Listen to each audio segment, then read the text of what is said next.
दरूद व सलाम पेश करছি মানবতার মুখ্য দূত মুহাম্মদ কান্ডারি রাহমাতুল লিল আলামিন সাইয়্যিদুল মুরসালিন জনাব মুহাম্মদুর রাসূলুল্লাহ সাল্লাল্লাহু আলাইহি ওয়াসাল্লামের মুআজ্জাজ হাজিরিন, আমরা গত জুমায় আলোচনা করতেছিলাম সূরা তাকবীর নিয়ে। সেখান থেকে পরবর্তী আয়াত থেকে আজকের আলোচনার বিষয় আল্লাহ তাআলা বলতেছেন, ওয়া ইযা সুহুফু নুশিরাত, যখন তোমার আমলের নথিপত্র খোলা হবে, অর্থাৎ আমরা দুনিয়ায় কী কী করেছি না করছি, যাবতীয় আমলগুলো, যাবতীয় কাজগুলো আমার একটা খাতায় লেখা থাকবে, সেই খাতাটা ডায়েরিটা খোলা হবে। ওয়াইদা সুহুফু নুশিরাত, যখন তোমার আমলের নথিপত্র খোলা হবে। ওয়াইদা সামাউ কুশিতাত, যখন আসমানকে সরিয়ে দেওয়া হবে, যখন আসমানকে খুলে দেওয়া হবে। মুফাসসিরিন ইকরাম লিখেছেন, আসমানকে সরে দেওয়ার অর্থ হলো ছাগলের গা থেকে ছাগলের চামড়াটা যেমন খুলে খোলা হয়, টান দিয়ে খোলা হয়, আসমানটাকে তার ওই জায়গা থেকে খোলা হবে। মানে আসমানের দরজা খোলা হবে না, আসমানটাকে ওখান থেকে টান দিয়ে ওখান থেকে বের করে দেওয়া হবে, তার জায়গায় রাখা হবে না। ছাগলের চামড়া যেমন ছাগলের গা থেকে সরিয়ে ছাগলের গোশত এবং চামড়া আলাদা করা হয়, তেমনিভাবে আসমানটাকেও তার জায়গা থেকে সরিয়ে আলাদা করা হবে। ওয়াইদাল জাহিমু সুইরাত, যখন জাহান্নামকে প্রজ্বলিত করা হবে, জাহান্নামকে জ্বালিয়ে দেওয়া হবে। এখানে মুফাসসিরিন ইকরাম লিখছেন, জ্বালিয়ে দেওয়ার অর্থ হলো জাহান্নামের আগুনগুলো টকবক করে জ্বলবে। একদম ভাত যখন উতলা, যখন মার যখন হয়, যখন বাতের মার যখন হয়, তখন টকবক করে জাহান্নামের আগুনটা ঠিক ওই রকম বলকানি দিবে, ওরকম বড় বড় টকবক করবে। ওয়াইদাল জান্নাতু উযলিফাত, আবার জান্নাতেও তোমাদের সামনে আনা হবে। এখানে মুফাসসিরিন ইকরাম লিখছেন তিনটা দলে ভাগ হবে। একটা দল যারা ভালো কাজ করছে তারা ভালো কাজে জান্নাতের দিকে তাকিয়ে থাকবে, জান্নাতে যাবেন। আর যারা যে দলের সাথে থাকবে সেই দলের সাথেই তারা জাহান্নামে যাবে, তারা একেবারে বিনা হিসেবে জাহান্নামে যাবে, কোনো কথা নয়। আর একটা দল হলো হিসাব নিকেশ করে দেখা যাবে যে তার আমল, নেক আমল এবং বদ আমল সমান, তারা কোথায় থাকবে। এরকমভাবে তারা লিখছেন যে তারাও দেখা যাবে যে জান্নাত এবং জাহান্নামের মাঝখানে থাকবে। অবশ্যই তারা যখন কোনো ওসিলা খুঁজে পাবে, তাদের যখন কোনো ওসিলা থাকবে, তাই সেই ওসিলা অথবা মুহাম্মদ সাল্লাল্লাহু আলাইহি ওয়াসাল্লাম তাদের ওসিলা করে, মুহাম্মদ সাল্লাল্লাহু আলাইহি ওয়াসাল্লামের ওসিলা দিয়ে তাদেরকে জান্নাতে নেওয়া হবে। কারণ মানুষ হয় জান্নাতে যাবে, না হয় জাহান্নামে যাবে, তো কখনোই এর মাঝামাঝি থাকবে না। এই জন্য জান্নাতটাকেও কাছে আনা হবে, জান্নাতটাও দেখো। যারা জাহান্নামী হবে তারাও জান্নাতে যাইতে চাইবে, কিন্তু জাহান্নামের ফেরেশতারা তাদেরকে টেনে ধরবে, জাহান্নামের দিকে নিয়ে যাবে, জান্নাতে যেতে দেওয়া হবে না, তাদেরকে জান্নাতে যেতে দেবে না কখনোই। আলিমাত নাফসুম মা আহদারাত, তখন তারা স্মরণ করে দিবে আজকে তুমি কি আনছো, কি রেখে এসেছো, দুনিয়ায় কি তুমি করে এসেছো, আজকে তোমার সাথে দেখো। আলিমাত নাফসুম মা আহদারাত, তুমি কি নিয়ে এসেছো, কি হাজির করেছো আজকে দেখো। তুমি যে জান্নাত দেখে জান্নাতে যেতে চাও, তোমার আমলটা তুমি দেখো, তুমি কি নিয়ে এসেছো আজকে তুমি দেখো, তুমি এইটা নিয়ে হাজির হয়েছো। ফালা উকসিমু বিল খুন্নাসিল জাওয়ারিল খুন্নাস, এ পর্যন্ত জান্নাত জাহান্নামের আলোচনা গেল। এখন আল্লাহ তাআলা কসম খেয়ে বলতেছেন, ফালা উকসিমু বিল খুন্নাসিল জাওয়ারিল খুন্নাস, আল্লাহ তাআলা কসম খেয়ে বলতেছেন ওই নক্ষত্রের কসম, যেটা এক স্থান থেকে অন্য স্থানে সরে যায়, যেটা নিক্ষিপ্ত হয়, পতিত হয়ে যায়। আমরা অনেকেই দেখেছি রাতের কিছু তারা আছে এক জায়গা থেকে আর এক জায়গায় চলে যায়, ছুটে যায়, আমি দেখেছি। এটা কোরআনের কথায়, ফালা উকসিমু বিল খুন্নাস, একটা ওই নক্ষত্রের কসম, যে নক্ষত্রটা নিঃশেষ হয়ে যাবে, যে নক্ষত্র এক জায়গা থেকে আরেক জায়গায় ছুটাছুটি করবে। জাওয়ারিল খুন্নাস, অথবা অদৃশ্য হয়ে যাবে, চলতে দেখবে গা ঢাকা দিয়েছে, দেখা যাবে না। ওয়াল্লাইলি ইযা আসাস, রাত্রের কসম, যখন তা নিঃশেষ হয়ে যায়। ওয়াসসুবহি ইযা তানাফাস, সকালের কসম, যখন তা দিনের আলোয় আলোকিত হয়। ইন্নাহু লাকাউলু রাসূলিন কারীম, আল্লাহ তাআলা 3-4টা আয়াতে কসম খাওয়ার পর বলতেছেন, ইন্নাহুম লাকাউলু মানুষেরা তোমরা জিব্রাইলকে মানে এই আয়াত নাজিল হওয়ার কারণ হলো জিব্রাইল আলাইহিস সালাম যখন রাসূলের কাছে আসতো, রাসূল সাল্লাল্লাহু আলাইহি ওয়াসাল্লামের কাছে যখন কোনো ওহী নিয়ে আসতো তখন সেই ওহীটা আবার রাসূল সাল্লাল্লাহু আলাইহি ওয়াসাল্লাম মানুষের কাছে প্রচার করতো। প্রচার করার কারণে কাফির মুশরিকরা বলতো তোমার কাছে কোন পাগল আসে আর তুমি নতুন তোমার কাছে নতুন নতুন কথা নিয়ে আসে, সেই কথাগুলো আমাদেরকে শোনাও, তুমি এক পাগল, নাউযুবিল্লাহ, এবং তোমার কাছে যে আসে সে এক পাগল। এই পাগল তোমরা কী নিয়ে এসো? যখন সে আসে, সে আসার সাথে সাথে তুমি নতুন নতুন কথা কও। এই জন্য আল্লাহ তাআলা যিনি বার্তা বাহক তিনি সম্মানজনক। তিনি কেমন সম্মানজনক? আল্লাহ তাআলা পরে বলতেছেন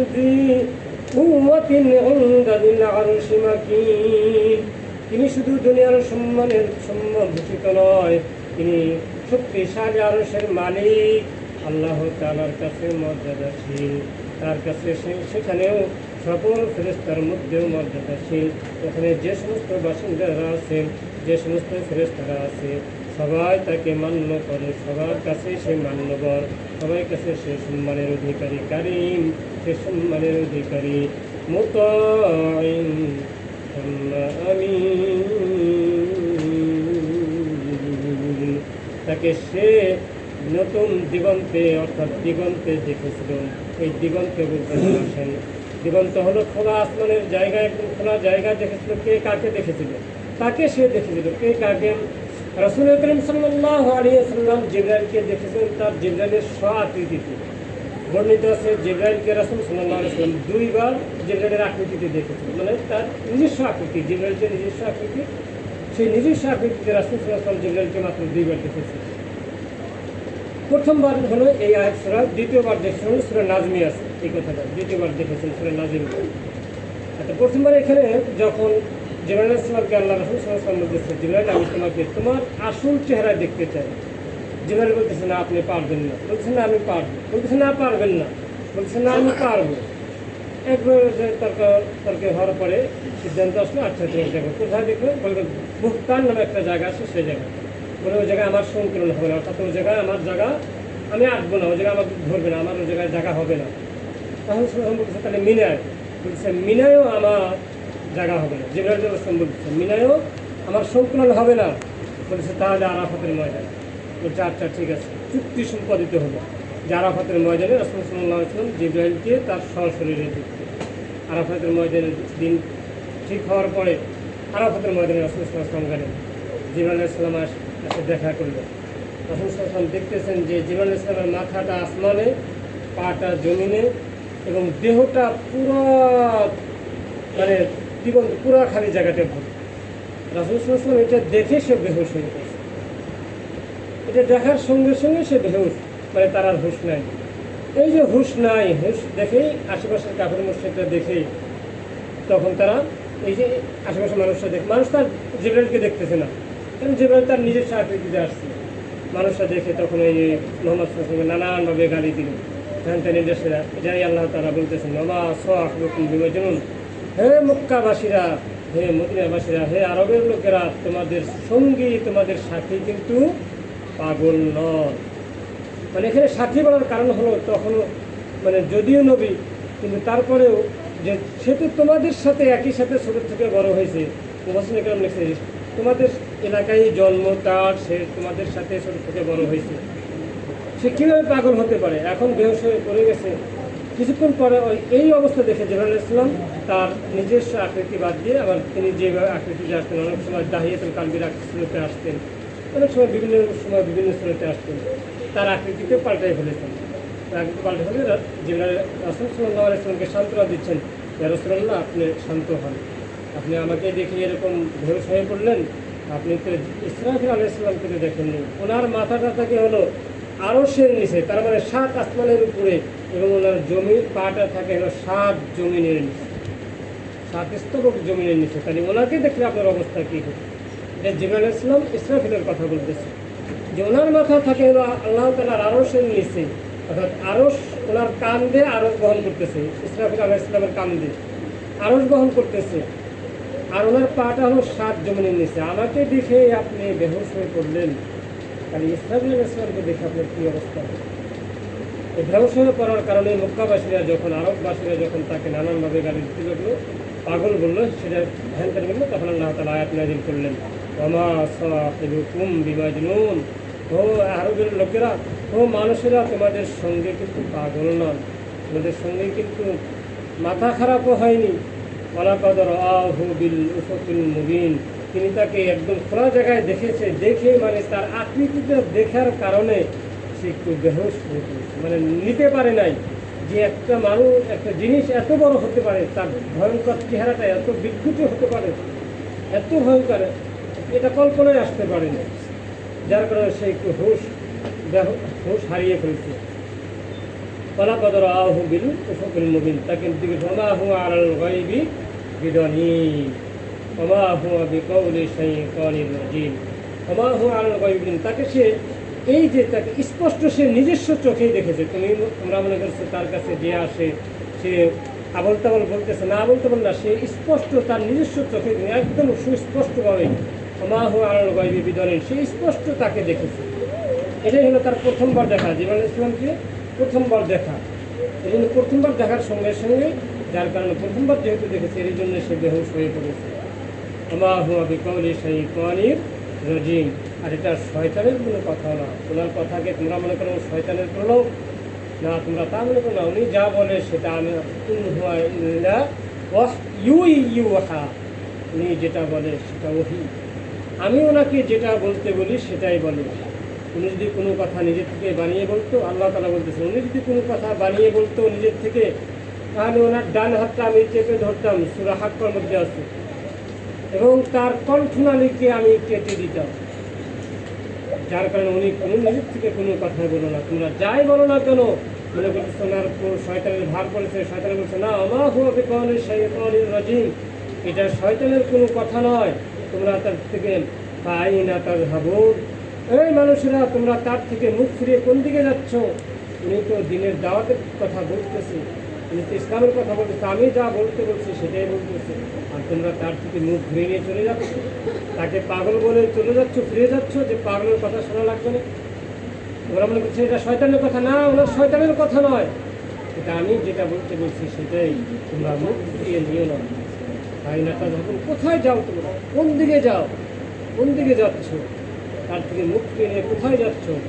ইন হুয়া ইল্লা যিকরুল লিল আলামিন, এটা হলো ওই সমস্ত বিশ্ববাসীর জন্য, মহান রব্বুল আলামিনের তাআলার পক্ষ থেকে ওই সমস্ত লোকদের জন্যই উপদেশ। এই জিকির অর্থ উপদেশ, কিছু কিছু জিকির অর্থ শব্দে আমরা কিন্তু স্মরণ, এই জিকির অর্থ এখানে হলো উপদেশ, যেটা হলো বিশ্ববাসীর পক্ষ থেকে ওই সমস্ত লোকদের জন্য উপদেশ যারা আল্লাহ তাআলার হিদায়াতপ্রাপ্ত, যারা আল্লাহ তাআলার বাছাইকৃত মানুষ, তাদের জন্য উপদেশ।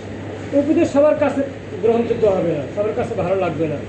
উপদেশ তাদের কাছেই গ্রহণযোগ্য হবে যারা আল্লাহ তাআলাকে বিশ্বাস করে, কিয়ামতকে বিশ্বাস করে, আখিরাতকে বিশ্বাস করে। এটা হলো তাদের জন্য এই উপদেশ। এই উপদেশ তাদের জন্য, লিমান শাআ মিনকুম আইয়াস্তাকিম, এটা হলো ওই সমস্ত লোক যারা হেদায়েতের পথে, সিরাতুল মুস্তাকিমের পথে চলবে, যারা সঠিক পথে চলবে, তাদের জন্য। ওমা তাশাউনা ইল্লা আইয়াশা আল্লাহু রাব্বুল আলামিন, তোমরা যা করো আল্লাহ করো, মহান রব্বুল আলামিন সব কিছু জানেন। তিনি ইচ্ছা করলে সবাইকে জানতে পারেন, কিন্তু না, তিনি পরীক্ষা করে বাছাই করে দেখতে চান যে তোমাদের মধ্যে কে প্রকৃতভাবে আল্লাহ তাআলাকে বিশ্বাস করে, না দেখে কেউ বিশ্বাস করে। আল্লাহ তাআলা সেই পরীক্ষা করার জন্যই আমাদেরকে এই দুনিয়ায় পাঠাইছেন। যার কারণে এখানে রাসূল সাল্লাল্লাহু আলাইহি ওয়াসাল্লাম এতগুলো কথা সরাসরি দেখেন। প্রথম কথা হলো যে রাসূল সাল্লাল্লাহু আলাইহি ওয়াসাল্লাম জান্নাত জাহান্নামের কথা, তারপরে জিবরাইলের কথা বলা হয়েছে, তারপরে আল্লাহ তাআলা কসম খাইছে। কসম খাওয়ার পরে মক্কাবাসীরা যখন রাসূল সাল্লাল্লাহু আলাইহি ওয়াসাল্লামকে পাগল বলে গালি দিল, তখন তারা আল্লাহ তাআলা আবার তার এটা খণ্ডন করলেন, যেটা সে পাগল না এবং সে শয়তানেরও কোনো কথা বলে না, এটা আমার পক্ষ থেকে যেটা ঘোষিত, আমার পক্ষ থেকে যেটা ওহী হয় সেটাই সে বলে। এবার আল্লাহ তাআলা সর্বশেষ বলছেন, এই হেদায়েতটা, এই উপদেশটা হলো শুধু ওই সমস্ত লোকদের জন্য যারা আল্লাহ তাআলার হেদায়েত প্রাপ্ত, যারা আল্লাহ তাআলার কিয়ামত আখিরাত বিশ্বাস করে, আল্লাহ তাআলাকে বিশ্বাস করে। আসুন আমরা সেই শয়তানের ধোকায় না পড়ে আল্লাহ তাআলা সেই আখিরাত কিয়ামতকে বিশ্বাস করে, আমরা সেই চিন্তা ভাবনা করি যে আমাদের কিয়ামত, সেই আখিরাতটা কেমন হবে, জান্নাত জাহান্নাম, এই সূরাটার কী অবস্থা হবে, ভয়াবহ আমাদের অবস্থা। আমার যদি আজকে মৃত্যু হয়, তাহলে আমার আপনার হিসাব আমল নামাটা যদি খোলা হয়, যদি আমার সামনে, তাহলে আমার আপনার কী হয়? সেই চিন্তা ভাবনা করে এখন আমরা দুনিয়ার পাপ কাজ ছেড়ে দিই, নেক কাজগুলো বেশি বেশি করি। এই তৌফিক কামনা করে আমার সম্পর্কে আলোচনা শেষ করছি। আমার তৌফিক ইল্লা বিল্লাহ।